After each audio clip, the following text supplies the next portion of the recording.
எனக்கு ஓடிபி வந்து one time password MPIN வந்து என் மொபைல் நம்பருக்கு சென்ட் ஆயிடுச்சு இது மாதிரி. இப்போ அந்த பின்னை வச்சு நான் ஒன் டைம் வந்து உள்ளே லாகின் பண்ணி என்னோடய லாகின் ஐடியும் என்னோடய டிரான்சாக்ஷன் ஐடியும் வந்து நான் ரீசெட் பண்ணிட்டேன். அதுக்கப்புறம் ஹாய் காய்ஸ், எல்லாருக்கும் வணக்கம். நம்ம இப்போ என்ன பார்க்க போகிறோம்னா பிஓபி வேர்ல்டு ஆப்பு லாகின் பின்னும் டிரான்சாக்ஷன் பின்னும் நீங்கள் மிஸ் பண்ணிட்டீங்கன்னா எப்படி ரீசெட் பண்ணுறதுன்னு தான் பார்க்க போகிறோம். இதை வந்து பேங்க் ஆஃப் பரோடா பேங்க்கில் வந்து நீங்கள் அக்கௌண்ட் வச்சுருந்தீங்கன்னா இந்த ஆப் யூஸ் பண்ணுவோம். டிரான்சாக்ஷன் ஹிஸ்ட்ரி, பாஸ்புக்கு இதெல்லாம் வந்து லோட் பண்ணி பார்த்துக்கலாம். இப்போ என்னோடய வந்து இந்த பின் வந்து மிஸ் பண்ணிட்டேன். அது மிஸ் ஆயிடுச்சு. ரொம்ப நாளாக யூஸ் பண்ண மாட்டோம், ஃபிங்கர் பிரிண்ட் வச்சு தான் யூஸ் பண்ணுவோம். அது ஃபிங்கர் பிரிண்ட் இதாகிடுச்சு, அதனால் இப்போ பார்க்க முடியல. இது வந்து குயிக் பேலன்ஸ் மட்டும் பார்க்க முடிஞ்சிது, வியூ பேலன்ஸு. அது மிச்சபடி எதுவுமே பார்க்க முடியல. அது ஓப்பன் பண்ணால் தான் நான் லோன் டீட்டெயில்ஸ் பார்த்துக்கலாம், எல்லாமே பார்த்துக்கலாம். ஆன்லைன் பர்ச்சேஸ் பண்ணுறது கூட இதில் பண்ண முடியும். ஃபஸ்ட்டு நான் ஃபர்கட் பாஸ்வேர்டு கொடுத்தேன், அதாவது லாகின் ஐடி வந்து ஃபர்கட் கொடுத்தேன், அது எடுத்துக்கல. அப்புறம் டிரான்சாக்ஷன் ஐடிக்கு போச்சு. டிரான்சாக்ஷன் ஐடி இருந்ததுனால நான் லாகின் ஐடி வந்து ரீசெட் பண்ணியிருக்க முடியும். டிரான்சாக்ஷன் ஐடி மிஸ் ஆனதுனால டிரான்சாக்ஷன் ஐடியும் வந்து ரீசெட் பண்ணுறதுக்கு இந்த மாதிரி வெப்சைட் பிஓபி வெப்சைட்டில் வந்து ரீசெட் பண்ணிக்கிறதுக்கு ஆப்ஷன் காமிச்சு, அது ஒரு ஆப்ஷன். அதுக்கப்புறம் வந்து இன்னொரு ஆப்ஷன் வந்து என்ன பார்த்துட்டிங்கன்னா, ஏடிஎம் சென்டர் போனோம்னா அங்கே வந்து நம்மளோட பிஓபி கார்டு, ஏடிஎம் கார்டை வச்சு ரீசெட் பண்ண முடியும். அந்த ஒரு ஆப்ஷன் இருந்தது. அதுக்கப்புறம் வந்து பார்த்துட்டிங்கன்னா டைரெக்டாக நம்ம பேங்க்கில் போயிட்டு ஃபார்ம் ஃபில் பண்ணி ரீசெட் பண்ணுறது. இதில் மூணில் வந்து பார்த்துட்டிங்கன்னா ஏடிஎம் போய் ரீசெட் பண்ணுறது ரொம்ப ஈஸியாக இருந்தது. அதனால் நான் அந்த ஆப்ஷன் தான் செலக்ட் பண்ணி பண்ணேன். அது எப்படி பண்ணேங்கிறது உங்களுக்கு நான் காட்டுறேன். அதுதான் இருக்கிறதுலே ரொம்ப ஈஸி.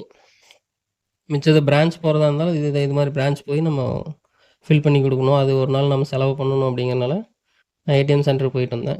அது எப்படின்னு இப்போ நான் உங்களுக்கு காமிக்கிறேன். பார்த்தீங்கன்னா லைக் பண்ணுங்கள், ஷேர் பண்ணுங்கள், கமெண்ட் பண்ணுங்கள், சேனலை வந்து சப்ஸ்கிரைப் பண்ணுங்கள் இந்த மாதிரி வீடியோஸ்க்கு. இப்போ வந்து நான் ஏடிஎம் சென்டர் போயிட்டேன்.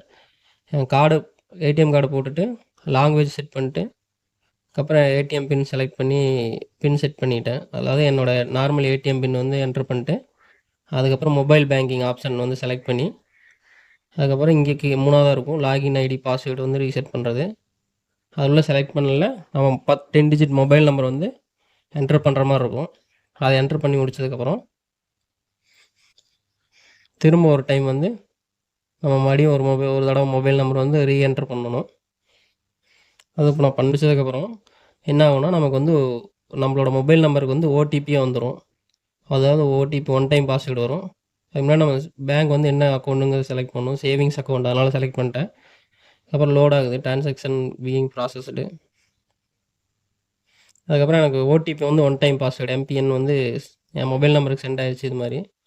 இப்போ அந்த பின்னை வச்சு நான் ஒன் டைம் வந்து உள்ளே லாகின் பண்ணி என்னோடய லாகின் ஐடியும் என்னோடய டிரான்சாக்ஷன் ஐடியும் வந்து நான் ரீசெட் பண்ணிட்டேன். அதுக்கப்புறம் என்னோடது ப்ராப்பராக ஒர்க் ஆச்சு.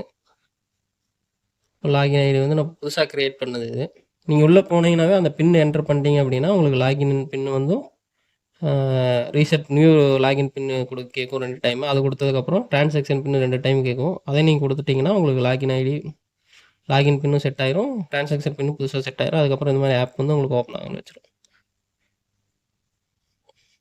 நீங்கள் இந்த மாதிரி யூஸ் பண்ணிக்கலாம். சேவிங்ஸ் அக்கௌண்ட், உங்களோட பேங்கோட அக்கௌண்ட் டீட்டெயில்ஸ் எல்லாமே பார்த்துக்கலாம். கார்டு டீட்டெயில்ஸு, ஃபண்ட் ட்ரான்ஸ்ஃபர் பண்ணுறது, booking, flight ticket, bus ticket எது புக் பண்ணுறதுனாலும் இந்த ஆப் மூலிமா பண்ண முடியும். அமேசான், ஃப்ளிப்கார்ட் கூட இதில் வந்து நம்ம பர்ச்சேஸ் பண்ணிக்க முடியும். அவ்வளோதான், இதுதான் இந்த வீடியோ. தேங்க்யூ.